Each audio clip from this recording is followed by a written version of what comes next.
Hello, Arizona, and welcome to this episode of Valley of the Sun Real Estate Show. I'm your host, Jayson Bates, the lender who lives in and is a part of your community. If you want to reach out to the show, as I say each and every show, you can do so by visiting my webpage at www.valleyofthesunrealestateshow.com. From there, connect with me on any social media platform. If you are a first-time listener, well, thank you for choosing this podcast over all the other podcasts that are out there. I really appreciate you taking time out of your day to listen to what I have to say. And this show, as a first-time listener, if you're a first-time listener, this show is for you, because this show is not a show to teach you how to get rich in real estate, not a show to teach you how to flip properties.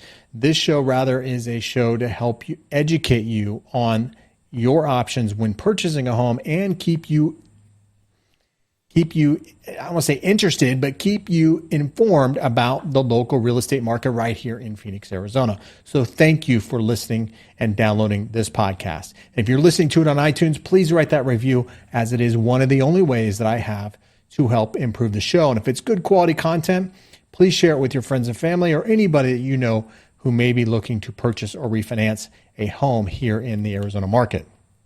Okay, so with that being said, let's get into today's topic, because this is an important one. Here we are, April 12th, 2016. We're right in the middle or nearing the deadline for the tax season for 2015.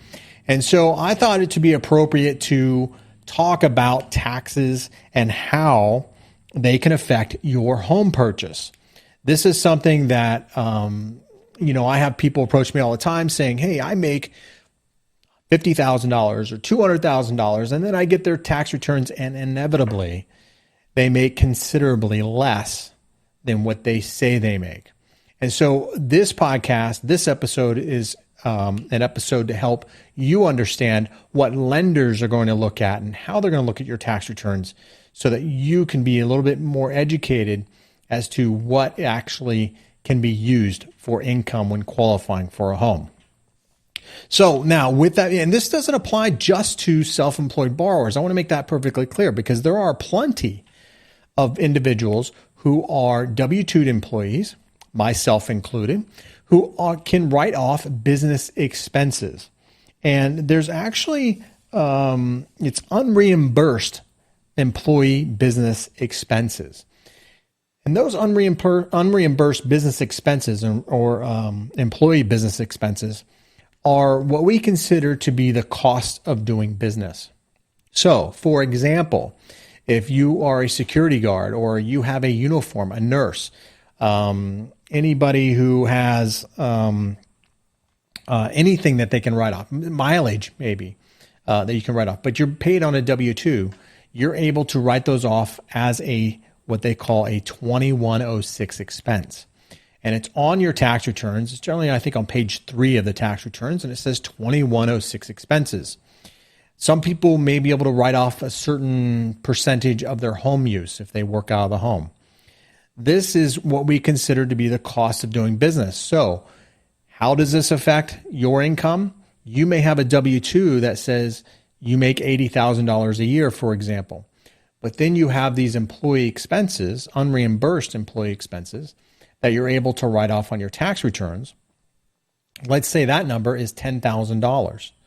Well, I have to subtract that $10,000 from the $80,000 that you made on your W-2.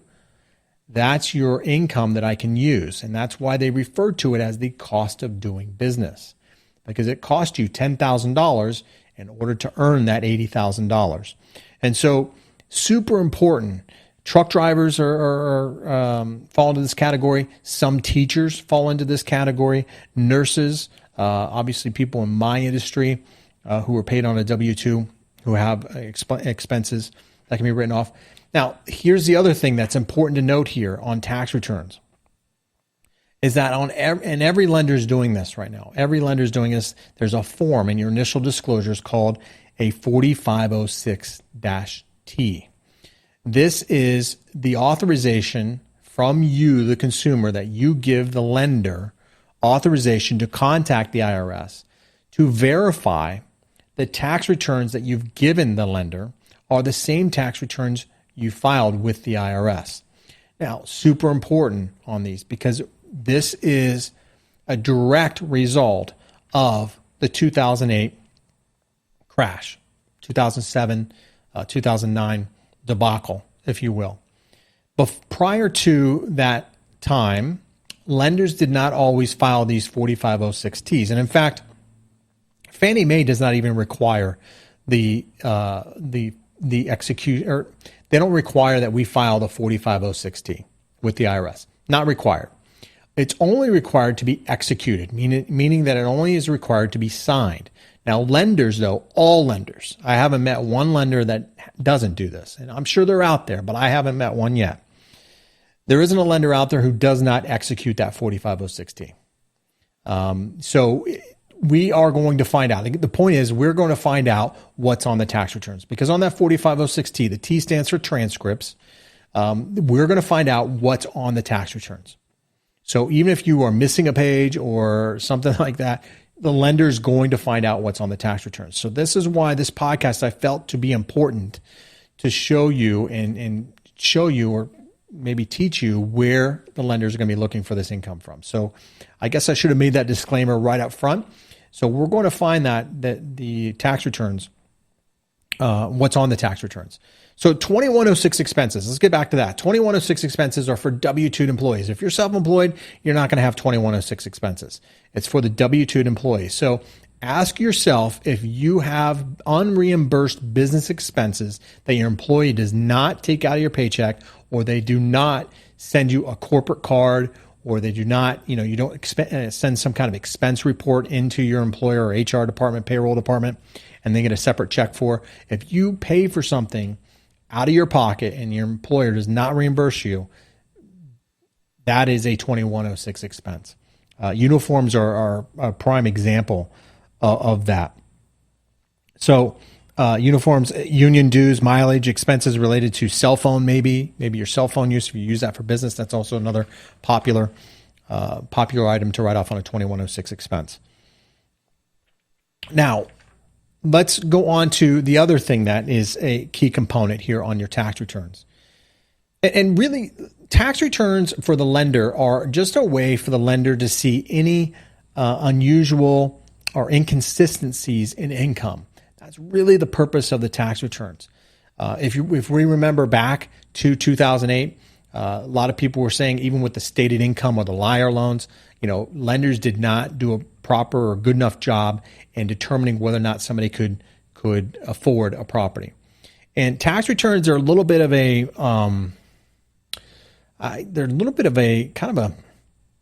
these are the rules. I'm not saying they're fair, right? But I somewhat have a tough time with tax returns personally, because we are looking at your tax returns for the past 2 years. So 2 years is what a lender is going to look at on your tax returns. And they're going to average that income. Now, if you're W-2, that doesn't apply to you. But if you're self-employed, we're going to average the past 2 years' tax returns. And even if you're W-2 and you have 2106 expenses, we're going to take the most recent tax year's expenses. In some cases, might be able to average it. May not have to count the 2106 expenses if you changed jobs recently where you don't have these unreimbursed business expenses. I just had that happen to a client just recently. So, but we're going to look at the past 2 years, and it's all in an effort to see inconsistencies in the income. So they're going to average the income. That's very important here. And I can't stress this enough, because a lot of people will say, well, hey, I made, $100,000 in 2014. In 2015, I made $150,000. Why can't you qualify me on $150,000? We're going to average. We're going to take those two numbers and add them together and divide by 24. That's the average. So especially with prices of homes going up as they have, and the pressure of that price point increasing, you need every piece of income you can generate to qualify for a home. So it's going to be an average of 2 years tax returns. So super important to be aware of that when looking at these. If you have rental income, a lot of people, it's on a Schedule E on your tax returns. If it's on the Schedule E on your tax returns and you have rental properties, as a lot of people have rental properties now, we're going to take the income generated off that particular property off the Schedule E. So whatever your lease says doesn't really matter, because we're going to take the income and we're going to take the expenses and we're going to subtract them from one another to get the actual net income that you receive from that property. And it might be a negative. Now, part of that, there's depreciation in there. There's a couple other factors in the on the Schedule E that we can factor in. And it's going to be a case-by-case basis on those. So you have to talk to your loan officer about that. But we're going to look at the Schedule E for the income for rental properties. Now, if you just purchased a rental property and it's not yet reported on your tax return because you've owned it less than 1 year, then in that case, they will use the lease agreement, multiply that by, or subtract 25% from that lease agreement, and then subtract that number from the mortgage payment and HOA and insurance and taxes if they are not included in that mortgage and payment. And whatever that number is, positive or negative, that's what's going to be either credited or counted against you for as a debt. So if you have rental properties out there, first and foremost, Schedule E. Then from there, they're going to look at if you've owned it less than 1 year, they're going to take your lease agreement and multiply that by or subtract 25% from that. Now, if you're buying a rental property, you can use a rent market analysis from an appraisal to help offset that mortgage payment, which is super. It's very helpful in qualifying for a rental property, especially if there's already tenants in the property. So that property, that rental properties are a little tricky, not too tricky, especially with people who have multiple rental properties. Some people have their entire income based off rental properties. That's where the income is going to be driven from, is that Schedule E on that. Now, business. Let's talk about business here for a minute. Business income is, whether you're sole proprietor on a Schedule C, that's pretty simple. If you're a sole proprietor and you file a Schedule C on your tax returns, the only thing that can be added in, two things. In some cases, three things. Two things that are most common: depreciation and depletion. Depreciation being the number one thing that can be added back into income. So it's not all negative when it comes to your income on the tax returns. But it is important that they're going to take the gross receipt sales, and then after your expenses is your adjusted profit or loss from that company or from that calendar year for that organization. And then you either add or subtract the depreciation or the depletion from that. Now, if you have auto expenses as part of your business, maybe you're running a food truck or something else, but that food truck is a personal liability on your credit report. If the business pays the auto expenses, not just gas, not tires, not tags, not anything else, but pays the actual payment on that automobile, and in the car allowance on the Schedule C, we can show that the business cuts a check each and every month for the past 12 months on that actual automobile directly from the business tender. Then in that case, that auto expense would not be counted against you. We would take that auto expense out as a liability because it's already accounted for in your tax returns as an expense. So it's kind of a double expense, if you will. So anything, and that goes for even if you have a corporation, if there are any expenses that you're paying that show up as a personal liability on your tax return, on your credit report, however, the business pays those things, whether it be a credit card, whether it be anything, make sure that the business is paying that out of the business tender, and it can be documented out of a business bank account. You cannot, lenders will not take your personal bank statement and say, hey, I make the payments for this out of my personal account, but my business reimburses me. It doesn't work that way for a lender. So it has to be verifiable through a business account that the business is actually the one making the payment on whatever that debt is, credit card, automobile, whatever it may be. So if you can do that, then that frees up that debt, and therefore that can be zeroed out and not counted in your debt to income ratio, therefore allowing you to either make less money to qualify for the same home or qualify for more home. So that's something to consider too. If you haven't set that up, I would encourage you to set that up and pay the automobile or whatever it is out of the business. We talked about depreciation a little bit. Now, depreciation is a little bit tricky because depreciation, if you take a one-time depreciation, and this is really, we talked about inconsistencies in income. If one year you take depreciation, the other year you do not take depreciation, you're not going to be able to add that depreciation in. Okay, so it's got to be consistent. Think consistency when it comes to your tax returns. You can't always make the same amount of money. Get that. But the write-offs should be pretty consistent with your business. Now, if you bought equipment or something like that, then we would need to document that that is something that's going to continue in order for us to use it. So super important to be consistent on the tax returns. And I know these tax laws, they change, right? This is the moving target that we're always talking about when it comes to tax returns and just the overall business when it comes to looking at income for individuals. And this is why it's so frustrating. It's so difficult for individuals to, they get frustrated with their tax returns and they just say, here, Jayson, take a look at it. I don't care. This is what I know I make and I know I can afford the house. Well, in your mind, you do make that. In gross receipts, I've seen people make $500,000 in gross receipts, but then they claim that they make to the IRS $20,000 because they have all these expenses written off within the business. And a lot of these expenses are, valid expenses. They're legal. You can certainly write these things off, no problem. However, on a loan, we look at what you claim you make to the IRS as verifiable income, not gross receipts. So super important that if you're trying to qualify for a house, or if you know that you're going to be qualifying for a house in the next year or so, and you're filing your tax returns, you got to bite the bullet a little bit. You're going to have to pay taxes. I know nobody wants to pay taxes.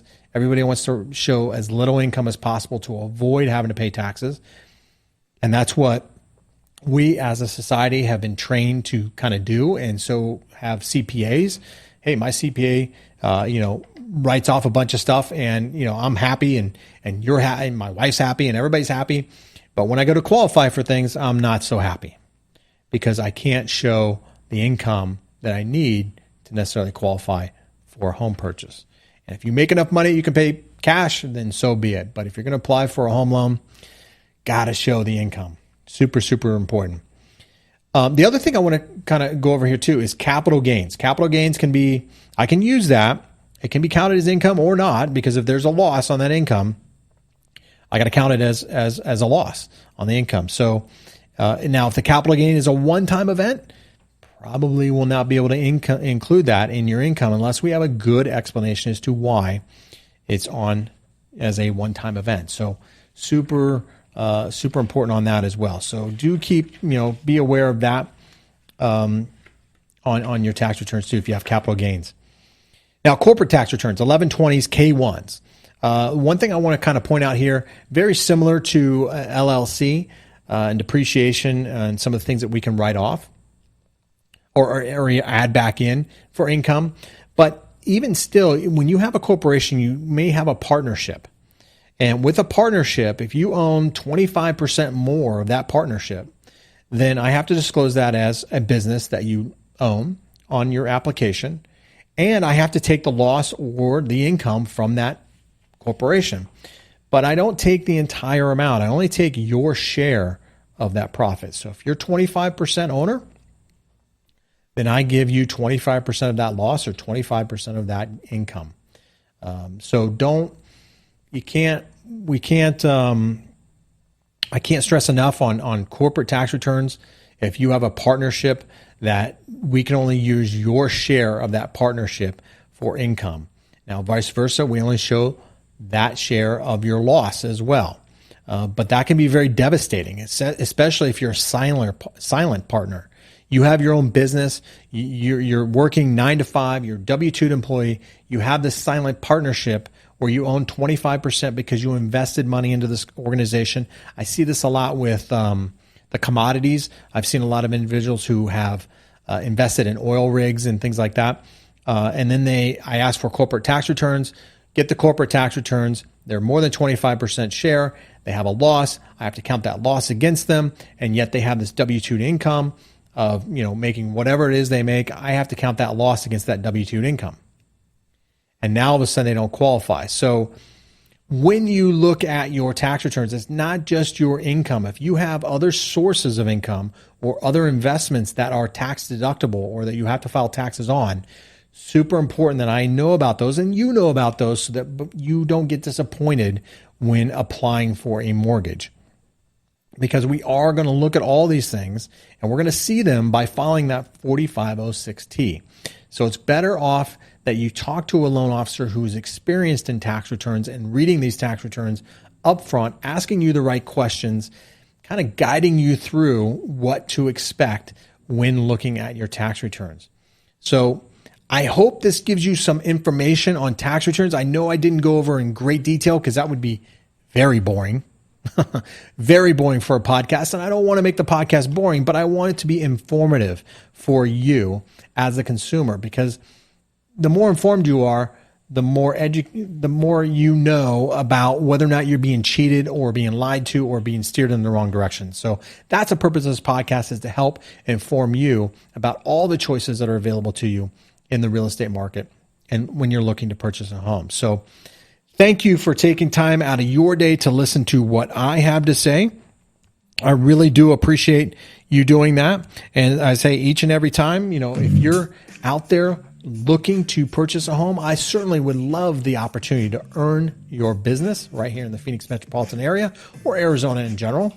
You can check out this podcast and other podcasts, certainly, by going to my website at www.valleyofthesunrealestateshow.com. From there, please connect with me on social media. I'd love to chat with you on social media. And I didn't say this at the beginning, but I'll say it here at the end for all those who are listening at the end. I am doing live streaming too, so check out my YouTube channel. I'm also doing Blab and other things that are all live streaming that are pretty cool. I'm very interactive. So if you want to reach out to me, you can certainly do that through those platforms as well. And again, as I always say, thank you for taking time out of your day to listen to what I have to say. And if you're on iTunes, write that review, as it is much appreciated and helps me improve the show. So until next time, thank you for listening to this podcast, and I hope to see you out there soon. Take care.